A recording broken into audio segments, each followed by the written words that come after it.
സംഘടനയുടെ ഈ ഓർമ്മ പരിപാടി സ്വാഗതം പറയുക എന്നുള്ളത് എൻ്റെ ദൗത്യം കൂടിയാണ്. ഇന്ന് ഈ പരിപാടിയിൽ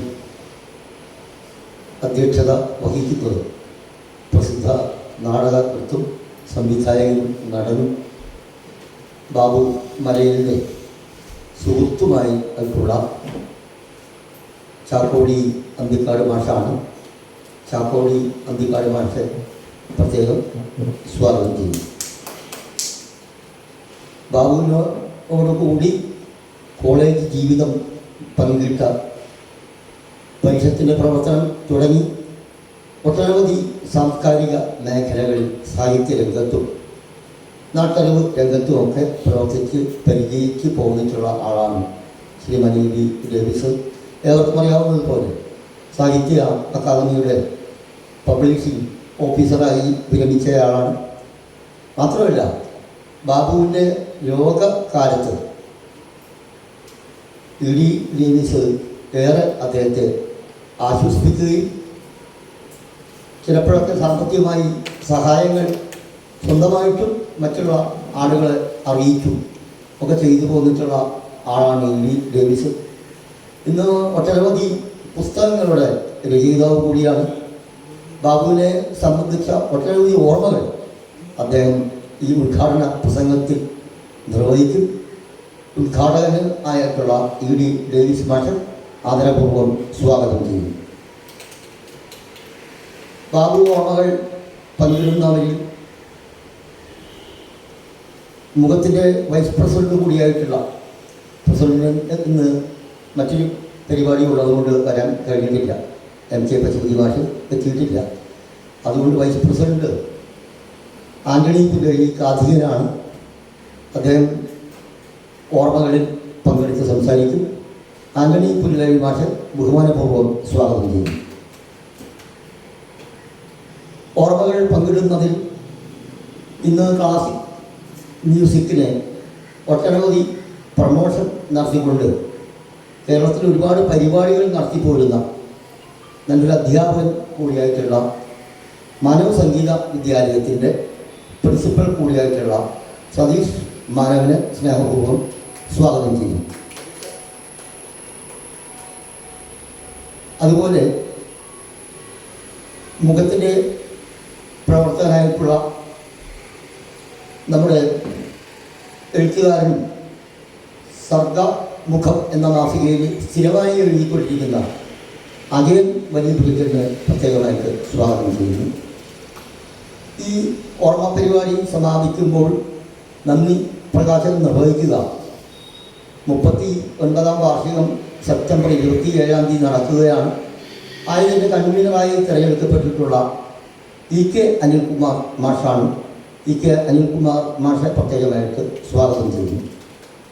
വേദിയിലും സദസ്സിലുമുള്ള മറ്റുള്ള മുഴുവൻ സുഹൃത്തുക്കളെയും വനിതയെയും പ്രത്യേകമായിട്ട് സ്വാഗതം ചെയ്തുകൊണ്ട് സിഒയെ സ്വാഗതം ചെയ്തത് എല്ലാവരെയും പ്രത്യേകമായി വിട്ടുപോയിട്ടുണ്ടെങ്കിൽ ക്ഷമിക്കണം. എല്ലാവരെയും സ്നേഹപൂർവ്വം ഈ ഓർമ്മ വിരുന്നിലേക്ക് സ്വാഗതം ചെയ്തുകൊണ്ട് നിർത്തട്ടെ. അധ്യക്ഷ പ്രസംഗം മാഷ് ഇപ്പോൾ ചെയ്യുന്നത് ഉപക്രമമാണ്.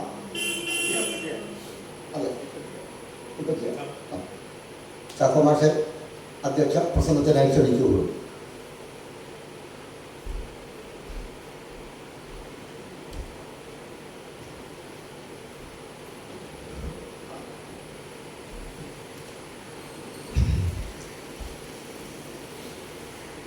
മുഖം നാടകവേദിയുടെ ബാപ്പുമലയിൽ അനുസ്മരണത്തിലേക്കാണ് നമ്മൾ പ്രവേശിക്കുന്നത്. സ്വാഗതം പറഞ്ഞ പോൾസൺ കാണിക്കൽ മുഖത്തിൻ്റെ പ്രാണനാണ്. 1988, 87 മുതൽ തന്നെ മുഖത്തിൻ്റെ ഓളിനുള്ളായി നിൽക്കുന്ന പോൾസൺ. പിന്നെ ബാബു മലയിൻ്റെ കൂടെ തന്നെ കേരള ജീവിതം വിദ്യാർത്ഥിയായിരിക്കുന്ന സമയങ്ങളടക്കമുള്ള ഓർമ്മകൾ ഡേവിസ് ഉദ്ഘാടകനായിട്ട് വരുന്ന ഇ.ഡി. ഡേവിസ്, പിന്നെ നമ്മുടെ ആന്റണി ചേട്ടൻ, സതീശൻ മാനവൻ്റെ സംഗീതാധ്യാപകരും പ്രമോട്ടറൊക്കെ ആയിട്ടുള്ള സതീശും, മുല്ലമാഷയുടെ ഏറെ പ്രസക്തമായ കവിത സ്വന്തം ശൈലിയിൽ കമ്പോസ് ചെയ്ത് എൻ്റെ രണ്ടാം വേദിയാണ് എന്ന് പറഞ്ഞു തിയോ. എല്ലാവർക്കും ഒന്നുകൂടി സ്വാഗതം പറഞ്ഞുകൊണ്ട്, വേദിയിലിരിക്കുന്ന മറ്റുള്ളവർക്കും കൂടി സ്വാഗതം പറഞ്ഞുകൊണ്ട്, ഈ വരാനുള്ള സത്യം മുതലുള്ള ആളുകളെയും കൂടി സ്വാഗതം പറഞ്ഞുകൊണ്ട് ഒന്നുകൂടി ഞാൻ തന്നെ സ്വാഗതം പറഞ്ഞു പറയുകയാണ്. മാനവൻ്റെ വേദിയിൽ ഇപ്പോൾ ഇവിടെ ഇരിക്കുന്ന സംഗീത ആചാര്യന്മാരുടെ ഫോട്ടോകളാണ് അവിടെ. എല്ലാം അവരുടെ സ്വന്തം രീതിയിലുള്ള സർഗ പ്രക്രിയയിലൂടെ, സംഗീത സഭയിലൂടെ ഒക്കെ ലോകത്തിന് ഒരുപാട് നന്മ നിറഞ്ഞ ഗാനങ്ങൾ സമ്മാനിച്ച ആ മഹാന്മാരായ കലാകാരന്മാരുടെ ഈ മാനവൻ്റെ ഇങ്ങനെയൊരു ഓഡിറ്റോറിയത്തിലാണ് പാപ്പുമലയിൽ നമ്മൾ അതേപോലെ തന്നെ സർഗപ്രതിഭയായിട്ടുള്ള പാപ്പുമലയിലിനെ നമ്മൾ അനുസ്മരിക്കുന്നത്. ബാബുമലയിൽ തൃശ്ശൂർക്കാരനാണ്, മൂർക്കിനിക്കര സ്വദേശിയാണ്. കേരളോർമയിൽ ഞാൻ നാടകം ചെയ്യാൻ പോകുന്ന കാലം 88, 89, 90 പീരീഡുകളിൽ ഞാൻ നാടകമായിട്ട് അവിടെ ചെല്ലുമ്പോൾ പ്രീ ഡിഗ്രിക്ക് പഠിക്കുന്ന ബാബുമലയിലിനെ കുറിച്ചാണ് എനിക്ക് പറയാനുള്ളത്. സത്യത്തിൽ എൻ്റെ കൂടെ എൻ്റെ സഹയാത്രികയായ ഈ ഇന്നത്തെ സംഗീതാധ്യാപികയായിട്ട് വരുന്ന ചിറ്റൂർ കോളേജിലെ HOD ആയിട്ട് മാറിയ ഡോക്ടർ ഷീജ KT അന്ന് അവിടെ കെമിസ്ട്രി BSc ഉള്ള പീരീഡാണ്. അപ്പോൾ ഷീജ KT പോലും ബാബു മലയിലെ ചില ഓർമ്മകൾ ഇന്ന് രാവിലെ മുതൽ വിളിച്ച് പറയുക. ഞാനവിടെ ജൂലിയസ് പീച്ചിക്കിൻ്റെ കൊലമരത്തിൽ നിന്നുള്ള ഗ്രൂപ്പുകൾ നാടകമാണ് ചെയ്യാൻ. അപ്പോൾ ശ്രീജ KT ഇന്ന് രാവിലെ വിളിച്ചപ്പോൾ പറഞ്ഞത്, ടീച്ചർ പറഞ്ഞത്, ബാബു അവിടെ SFIയുടെ ഒരു മീറ്റിങ്ങിൽ ബാബു ഉന്നയിച്ചൊരു വിഷയം, ദളിത് പ്രശ്നങ്ങൾ SFI വേണ്ട രീതിയിൽ സംബോധന ചെയ്യുന്നില്ല, ഏറ്റെടുക്കുന്നില്ല എന്നതൊരു വിമർശനം അന്ന് യൂണിയൻ പ്രവർത്തകരുടെ ഇടയിൽ നിന്ന്. യൂണിയൻ പ്രവർത്തകർ എന്ന് പറയുമ്പോൾ ഇന്നത്തെ K രാജനും ഒക്കെ അവിടുത്തെ വിദ്യാർത്ഥികളാണ്. P ബാലേന്ദ്രൻ, A സുനിൽകുമാർ, അന്തിക്കാലത്ത് നാനീൽ, അങ്ങനെ ഒരുപാട് ആൾക്കാരുണ്ട്. അപ്പോൾ അവരാണല്ലോ ഈ ASF SFI എന്നുള്ള ഒരു LDFന്റെ രീതിയിലുള്ള വിദ്യാർത്ഥി സംഘടനകൾ വരുന്നത്. അപ്പോൾ അവിടെ ഇങ്ങനൊരു ഡിസ്കഷൻ അവിടെ നടന്നിരുന്നു. അടിസ്ഥാന വർഗത്തിന്റെ വിഷയങ്ങളിൽ കൃത്യമായിട്ട് ഇടപെടണമെന്ന് എത്രയോ വർഷം മുമ്പ്, പ്രത്യേകിച്ച് ആ പീരീഡ് 80കളിൽ ക്യാമ്പസുകൾ ഏറ്റവും ലൈവായിട്ടുള്ള പീരീഡുകളാണ്. അറാന്തരമുറ വിവാദങ്ങളും 80കൾക്ക് ശേഷം കളിയരങ്ങ് ജോസഫുണ്ടാക്കിയ കളിയരങ്ങ് കൂടി ഗംഭീരമായിട്ടുള്ള ഇടപെടലുകളാണ്. അത് ചോദ്യം ചെയ്യുന്ന ഒരുപാട് യുവാക്കൾ, വിദ്യാർത്ഥികളൊക്കെ വരുന്നൊരു പീരീഡാണ്. എല്ലാവർക്കും മഹാരാജ് കോളേജും ഒക്കെ ലൈവായി നിൽക്കുന്ന പീരീഡാണ് ഈ 80കൾ എന്ന് പറയുന്നത്. അപ്പോൾ ആ സമയത്തെ SFI കുറെ കൂടി ക്രിയേറ്റീവായിട്ടുള്ള പ്രോജക്റ്റുകൾ, തെരുവുനാടകങ്ങൾ, സംവാദങ്ങൾ, അങ്ങനെയുള്ള വളരെ ലൈവായി നിൽക്കുന്ന യൂണിയനും കൂടിയാണ്. പ്രത്യേകിച്ച് KSUയുടെ കയ്യിൽ നിന്നൊക്കെ തിരിച്ചു പിടിച്ചുകൊണ്ട് മുന്നോട്ട് പോകുന്ന പീരീഡാണ്. അപ്പോൾ ബാബു പോലെയുള്ള അടിസ്ഥാനപരമായിട്ട് കമ്മ്യൂണിസ്റ്റ് ബ്ലഡ് ഉള്ള ഒരാൾ അത് ചോദിക്കും. അങ്ങനെയാണ് അത് വരുന്നത്. പിന്നെ നമുക്ക് ബാബു എനിക്ക് തോന്നുന്നത് മുഖനാടകവേദിക്ക് 88 തുടങ്ങിയതിന് ശേഷം ഒരുപക്ഷെ മോഡ്സ് ഉണ്ടാക്കിയ വലിയൊരു സ്പേസിലേക്ക് ഇതേപോലെ ക്യാമ്പസുകളിൽ നിന്ന് വന്നവരും അല്ലാത്തവരുമായിട്ട് ഒരുപാട് നാടകപ്രവർത്തകർ സ്വാംശീകരിച്ചിട്ടുണ്ട്. അതിനകത്ത് ബാബുവിനും നല്ല രീതിയിൽ ഇടപെടാൻ പറ്റിയിട്ടുണ്ട്. അത് ഒരുപാട് പേര് എനിക്ക് അന്നറിയിപ്പം നമ്മുടെ KV കണക്ഷൻ മുതലൊക്കെ നോക്കിക്കഴിഞ്ഞാൽ എല്ലാവരും ആ മുഖനാടകവേദിയാണ്. അത് ഈ റൂട്ട് ഇതിൽ നിന്ന് ജോസ്റ്റർബലായിട്ട് ബന്ധപ്പെട്ട് അതിന്റെ പ്രതിഭകളായിട്ടുള്ള സംവിധായകർ, അഭിനേതാക്കൾ സ്വന്തമായിട്ടുള്ള വേദികൾ ഉണ്ടാക്കും എന്ന് പറയുമ്പോൾ പോർഷൻ അന്ന് മുഖനാടകവേദിയാണ് ഉണ്ടാക്കിയത്. അതുകൊണ്ട് അങ്ങനെയുള്ള ഒരു ഗ്രാമത്തിലെ സ്പേസുകളിലേക്ക് ബാബു സ്വാഭാവികമായിട്ടും വരും. മണമണ്ണത്തിലുള്ള പ്രേമം വരും. ഇത് വരും. ഈ ജെയിൻ ജോസഫ് പോലെയുള്ള ഇന്നത്തെ പ്രസിദ്ധനായ ക്യാമറമാനും ഒക്കെ അന്ന് അഭിനയിക്കാവുന്നവരാണ്. എനിക്ക് തന്നെ ഓർമ്മയുണ്ടാവില്ല, ഞാൻ വാർത്തയിലൊക്കെ ഒരു ഭയങ്കരമായിട്ട് കോൺട്രിബ്യൂട്ട് ചെയ്യുന്നത്. അപ്പോൾ ഒരുപക്ഷെ ആ ഒരു പീരീഡുകള് ഇങ്ങനെ സ്വയം നമ്മൾ ഒരുപാട് സവർണ ബോധത്തിലേക്ക് മാത്രം വഴിതെറ്റി പോവാതെ നമ്മൾ അടിസ്ഥാന വർഗത്തിന്റെ, ദലിതന്റെ, SC/STയുടെ അങ്ങനെയുള്ള അവരുടെ അവഗണിക്കപ്പെടുന്ന ആ ഒരു എന്താ പറയുന്ന ഈ മാർജിനലൈസ് ചെയ്യപ്പെടുന്ന മനുഷ്യരുടെ വിഷയങ്ങൾ ഉയർത്തിക്കൊണ്ടുവരണം എന്നുള്ളത് അന്നും ഇന്നും പറഞ്ഞുകൊണ്ടിരിക്കുന്ന വിഷയമാണ്. അതിന് ഒരു 100% പരിഹാരമൊന്നായിട്ടുമില്ല. പക്ഷെ ആ ഒരു 80കൾക്ക് ശേഷം നമുക്കറിയാം ബാബുമലയിൽ അത്യാവശ്യം കവിതകളൊക്കെ എഴുതിയിരുന്ന ഒരാള്. പിന്നെ പഞ്ചവാദ്യത്തിലെ മേളത്തിന്റെ കൂടി ഒരു ഇതാണ്. അവരുടെ സമുദായമായിട്ട് ബന്ധപ്പെട്ട് വരുമ്പോൾ അതിന് ഒരുപാട് കോൺട്രിബ്യൂട്ട് ചെയ്ത ആളാണ് ബാബു. അപ്പോൾ എനിക്ക് തോന്നുന്നത് ആ പീരീഡുകളിൽ വന്നിട്ടുള്ള റെബൽ ബോധങ്ങൾ, ഈ ചോദ്യം ചെയ്യുന്ന ബോധങ്ങൾ എന്ന് പറയുന്നത് ആ പീരീഡിന്റെ ആവിഷ്കാര സ്വാതന്ത്ര്യമായിട്ട് കണക്ട് ചെയ്യപ്പെടുന്ന ആ ഒരു പ്രത്യേക അന്തരീക്ഷത്തിന്റെ പ്രൊഡക്റ്റുകൾ കൂടിയാണ്.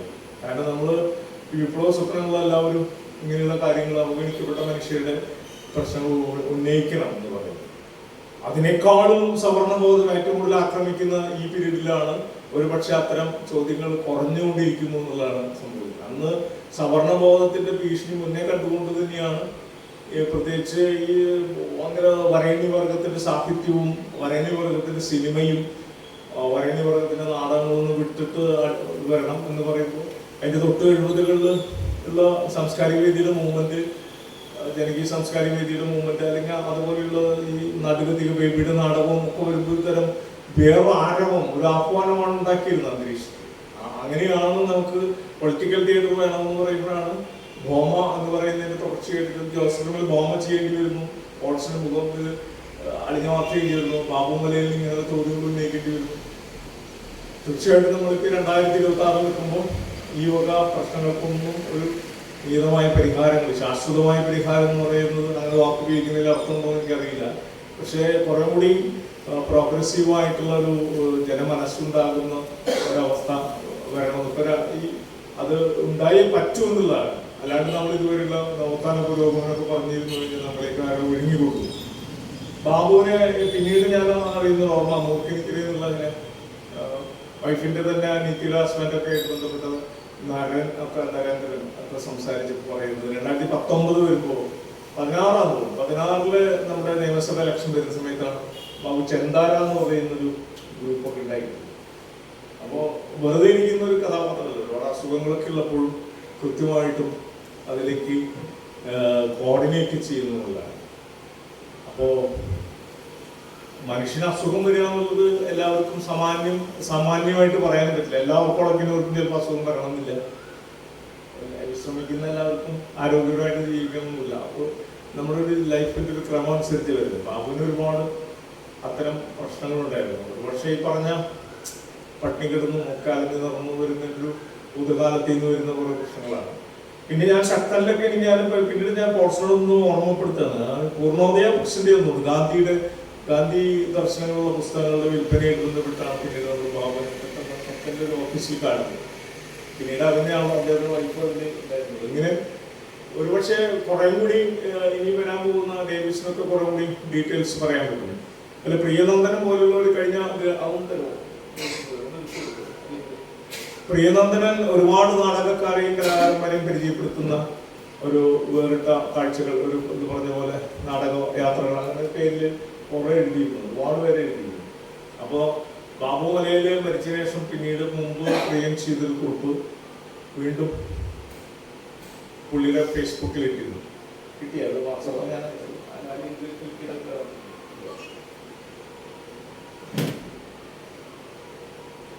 അപ്പോ പ്രിയനോട് ഞാൻ പറഞ്ഞു ഇങ്ങനൊരു അനുസ്മരണം ഉണ്ട്.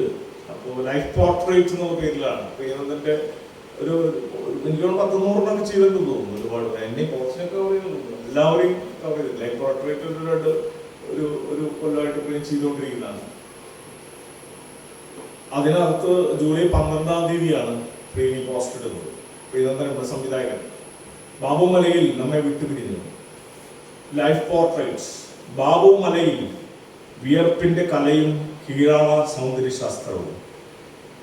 പ്രിയം പറയാൻ കാരണം ഈ പറഞ്ഞ 92-94 പീരീഡുകളിലെ ഞാനൊക്കെ പോകുന്നതിന് ശേഷം വരുന്നത് PM താജിന്റെ ഈ നാടകം പ്രിയപ്പെട്ട അവിവാഹിതം ചെയ്യാനായിട്ട് കേരളത്തിൽ ചെല്ലുന്നു.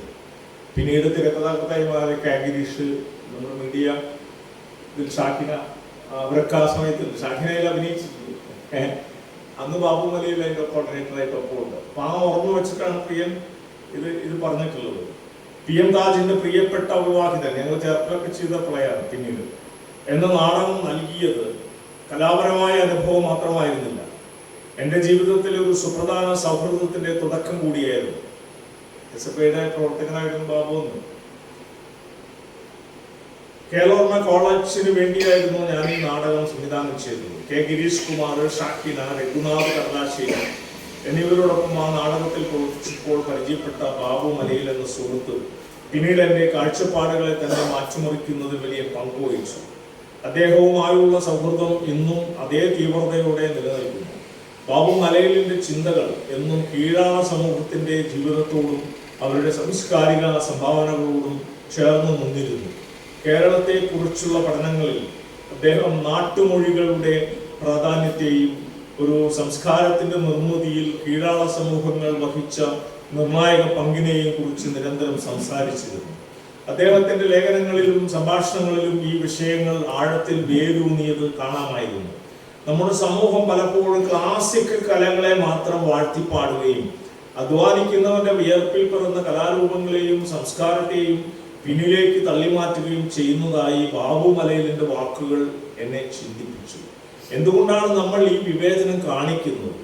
ഈ ചോദ്യത്തിന് ഉത്തരം കണ്ടെത്താൻ ബാബുവുമൊത്തുള്ള യാത്രകളും ചർച്ചകളും എന്നെ ഒരുപാട് സഹായിച്ചിട്ടുണ്ട്. യഥാർത്ഥ കല എന്നത് വിയർപ്പിൽ നിന്നും അധ്വാനത്തിൽ നിന്നും ഉടലെടുക്കുന്ന ഒന്നാണ്. കൃഷിയിടങ്ങളിലെ കഠിനാധ്വാനവും ജീവിതത്തിന്റെ യാതനകളും വിളിച്ചു പറയുന്ന കാർഷിക സംസ്കൃതിയാണ് നമ്മുടെ കലകളുടെ ഉറവിടം. നിലവിളികളും പാട്ടുകളും നൃത്തങ്ങളുമായി അവ തലമുറകളിലൂടെ കൈമാറ്റം ചെയ്യപ്പെട്ടു വന്നു. കല എന്നത് കേവലം സൗന്ദര്യപരമായ ഒരു അനുഭവം മാത്രമല്ല, അത് ജീവിതത്തിന്റെ പ്രതിഫലനം കൂടിയാണ്. വിയർപ്പ് പുരണ്ട ശരീരങ്ങൾ, പാടവരമ്പുകളിലെ പാട്ടുകൾ, പണിയെടുക്കുന്ന കൈകൾ, ഈ കാഴ്ചകളാണ് നമ്മുടെ യഥാർത്ഥ കലയുടെ ആത്മാവ്. ഈ വീക്ഷണത്തിൽ ബാബുമലയിൽ കലയെ പുതിയൊരു തലത്തിൽ നിർവചിക്കുകയായിരുന്നു. അത് സമ്പന്നമായ സൗന്ദര്യബോധത്തിന്റെ മാത്രം ഉത്പന്നമല്ല, എന്നാൽ ദാരിദ്ര്യത്തിലും ദുരിതത്തിലും നിന്ന് ഉയർന്നു വരുന്ന അതിജീവനത്തിന്റെയും പ്രതിരോധത്തിന്റെയും ശബ്ദമാണ്. അതുകൊണ്ടാണ് ബാബുമലയിലിന്റെ ചിന്തകൾക്ക് ഇത്രയധികം പ്രസക്തി ഉണ്ടാകുന്നത്. ക്ലാസിക് കലകളുടെ സൗന്ദര്യത്തെ അംഗീകരിക്കുമ്പോൾ തന്നെ മണ്ണിന്റെ മണമുള്ളതും മനുഷ്യന്റെ വിയർപ്പിന്റെ ചൂടുള്ളതുമായ കലയെ ആഴത്തിൽ മനസ്സിലാക്കാനും അവയെ ബഹുമാനിക്കാനും നമ്മൾ പഠിക്കേണ്ടതുണ്ട്. അവസാനമായി ഞാൻ ബാബുവിനെ കണ്ടതിന് ശേഷം എഴുതിയ കുറിപ്പ് ഇതാണ്. ജൂലൈ 12 എഴുതിയത്. ഞാൻ കൂടുതൽ പറയുന്നില്ല.